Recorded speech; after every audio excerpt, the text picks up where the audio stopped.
Salute me now, Captain, or your career ends today.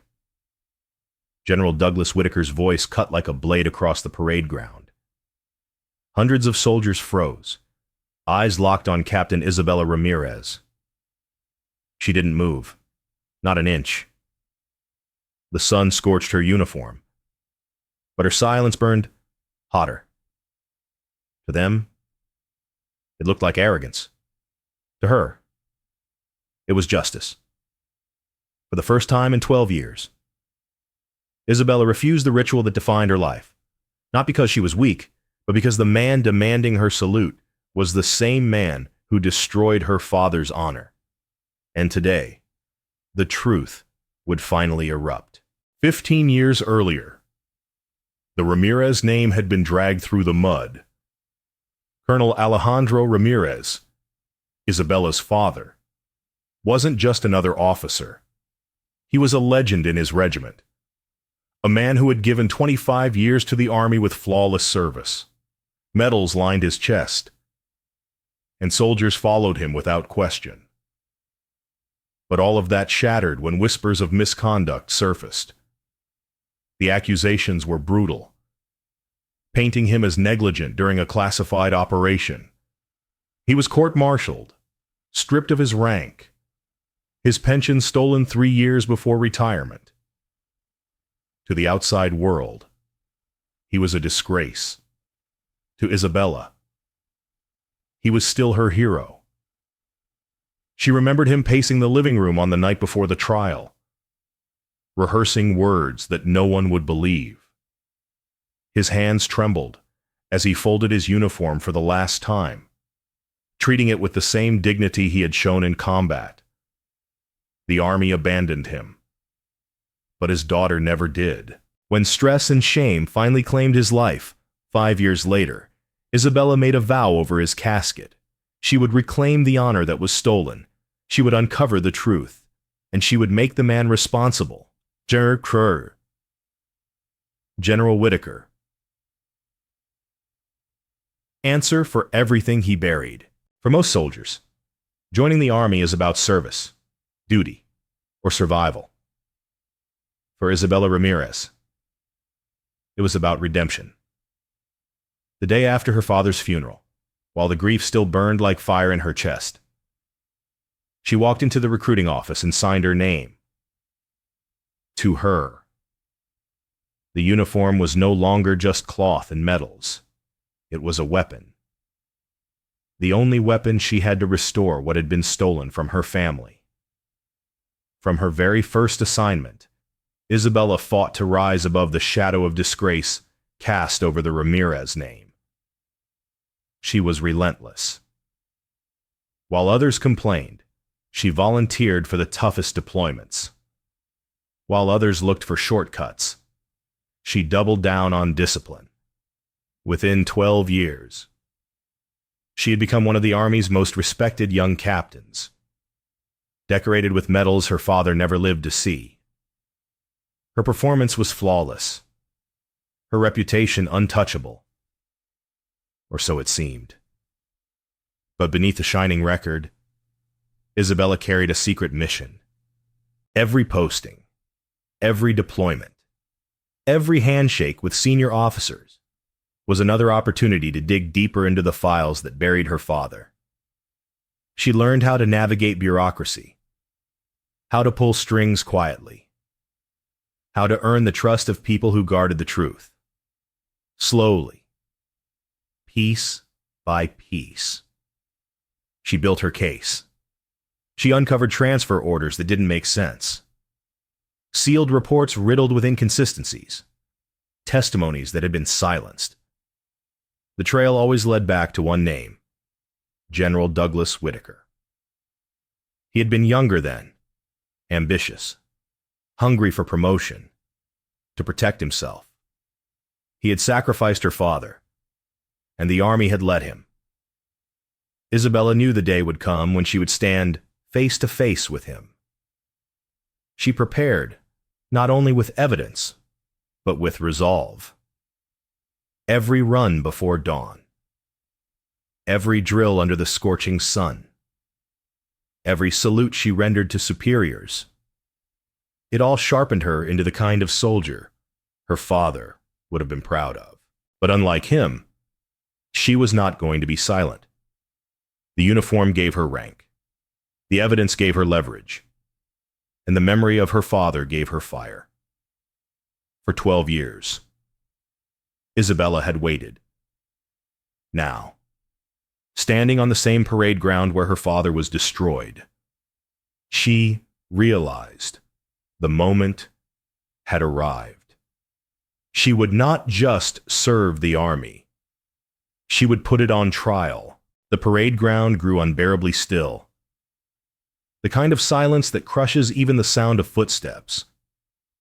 General Douglas Whitaker's jaw tightened as he stepped closer to Captain Isabella Ramirez.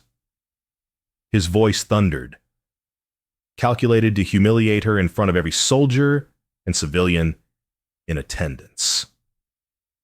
"This is insubordination," he barked. "You shame this uniform, you shame this army, you shame yourself."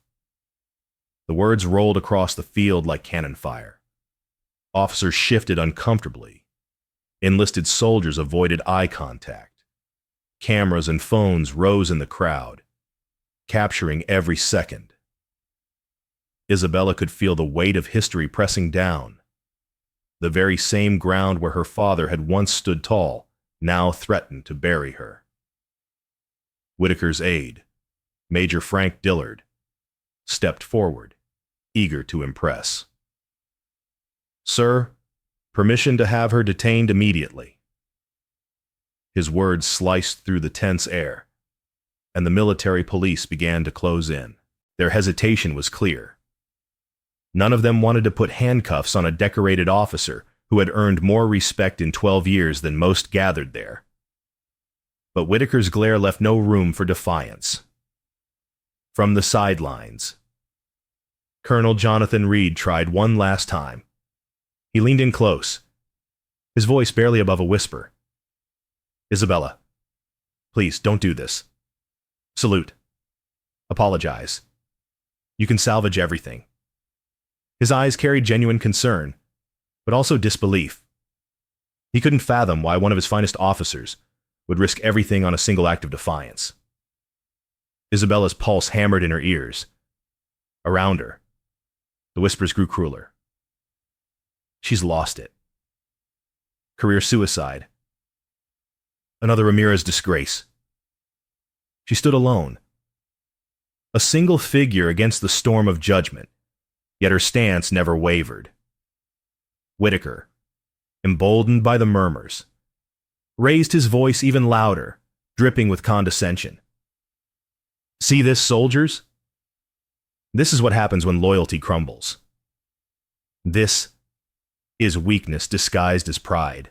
He looked directly at the cameras, making sure the narrative would be his to control. The MPs stopped just inches from Isabella, waiting for the order to seize her. Time slowed, and the heat of the Georgia sun pressed down like a spotlight. Every instinct told her this was the end of her career, of her mission, of her father's memory. But then, in the midst of the chaos, a surge of clarity struck her. This wasn't the end. This was the moment she had been preparing for. The evidence in her pocket felt heavier than metals, heavier than rank. The truth was ready to be unleashed. And so was she. The MP's hands hovered just inches from Isabella's arms, ready to drag her away like a criminal. The entire parade ground seemed to hold its breath, waiting for the spectacle to end with her humiliation. General Whitaker straightened his uniform, savoring the victory he thought was already his. And then Isabella spoke. Her voice cut through the suffocating silence, steady and deliberate. "Colonel Alejandro Ramirez." The name cracked across the air like thunder. The crowd froze. The MPs stopped in their tracks. And General Whitaker, so smug only a second earlier, went pale. His composure shattering as recognition struck him like a bullet. His mouth opened, but no words came. Isabella's gaze locked onto his. You remember him, don't you? You should. Because you built your career on destroying his. Murmurs rippled through the audience. Soldiers exchanged bewildered glances. Some began recording with trembling hands, realizing this was no longer just a disciplinary dispute. It was a reckoning. Isabella stepped forward, her presence suddenly towering over the general who had tried to crush her. My father, she continued, her voice rising, was framed during Operation Desert Shield. The evidence was fabricated. Transfer orders were falsified. Testimonies were silenced. And you, Douglas Whitaker, were at the center of it all. Gasps swept across the field. Colonel Reed's eyes widened, as if pieces of a puzzle had finally fallen into place. Major Dillard looked between Whitaker and Isabella, utterly lost, sensing his commander's mask collapsing. Whitaker stammered. That's enough. But Isabella didn't stop. She reached into her pocket and pulled out documents, their edges worn from years of handling. Here are the reports. Here are the signatures. The proof of what you did to an innocent man. You thought time would bury it. You thought his death would silence it. But you were wrong. Her words pierced the silence like bayonets. The general's hands trembled at his sides. For the first time in decades. Douglas Whitaker looked smaller, weaker, exposed. Isabella turned slightly toward the crowd, making sure her voice carried. I will not salute the man who killed my father's honor. I will not salute the liar who turned heroes into scapegoats. I salute truth. And today, truth stands right here. The audience erupted in whispers, some in outrage, others in awe. The tide had shifted. Isabella was no longer the accused. She was the accuser. And Whitaker knew his reckoning had arrived. The parade ground had become a courtroom. And Isabella Ramirez held the gavel. She unfolded the papers with deliberate precision, her hands steady, though her pulse roared in her ears. Every eye followed her movements.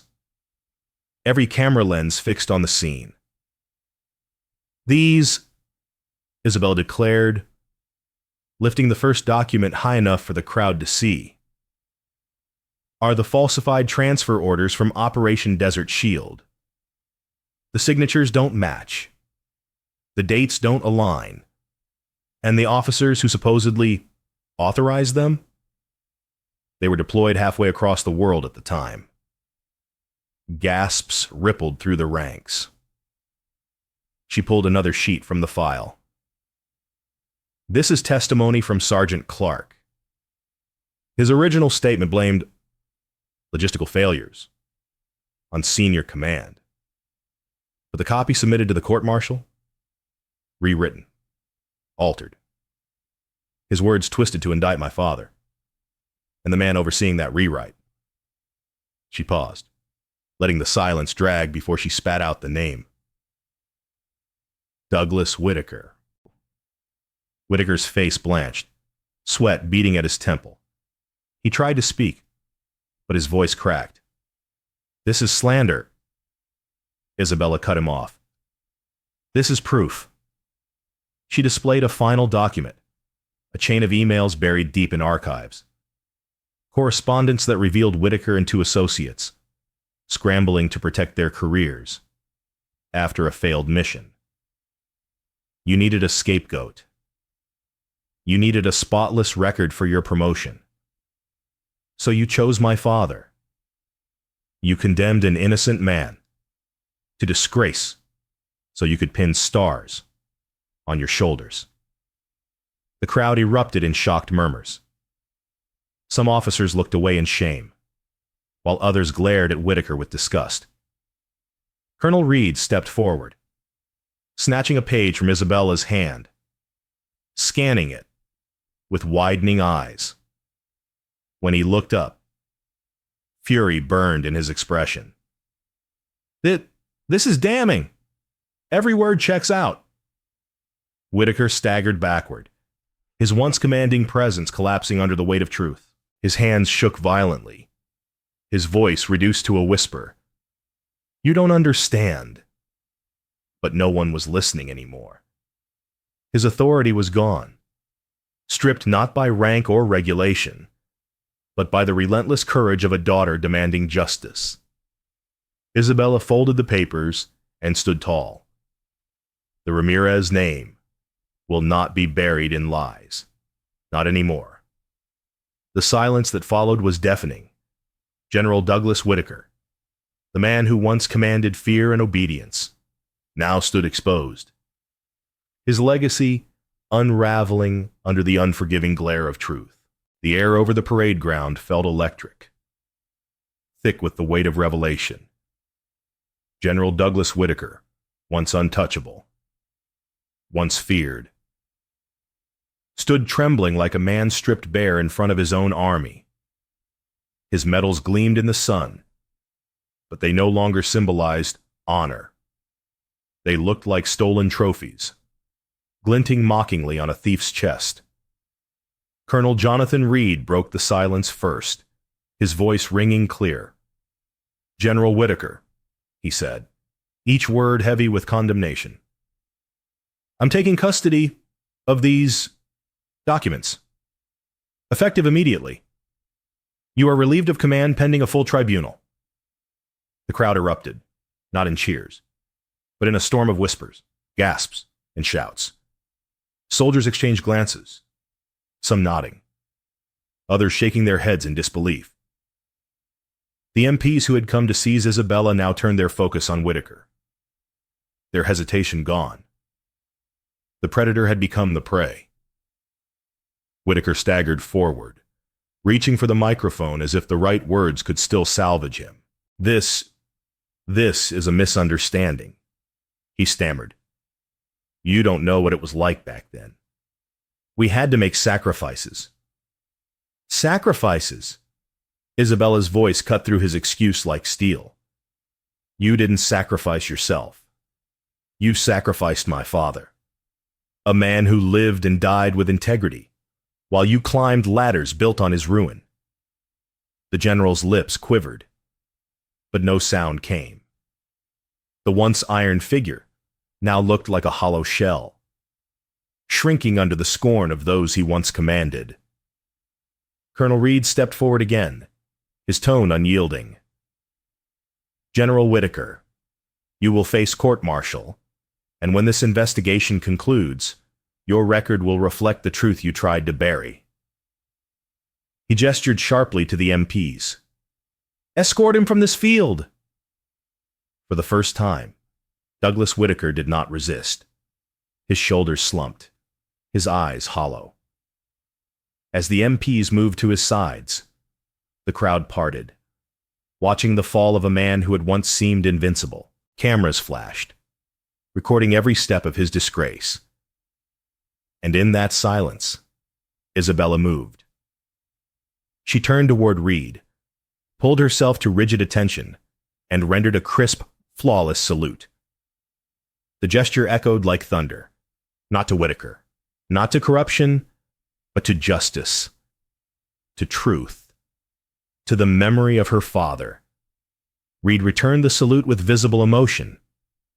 Your father would be proud, Captain. Weeks later, the tribunal confirmed everything Isabella had revealed. The falsified documents, the altered testimonies, the trail of lies, all tied directly to Whitaker.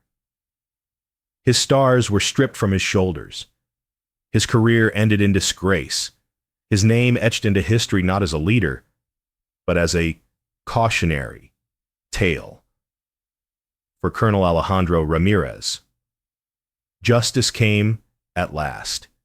His dishonorable discharge was overturned, his record restored, his medals reinstated. A memorial plaque bearing his name was added to the Wall of Honor, where soldiers gathered to remember true sacrifice. The army issued an official apology to his family, acknowledging the injustice that had stolen his final years. And for Isabella, the burden lifted.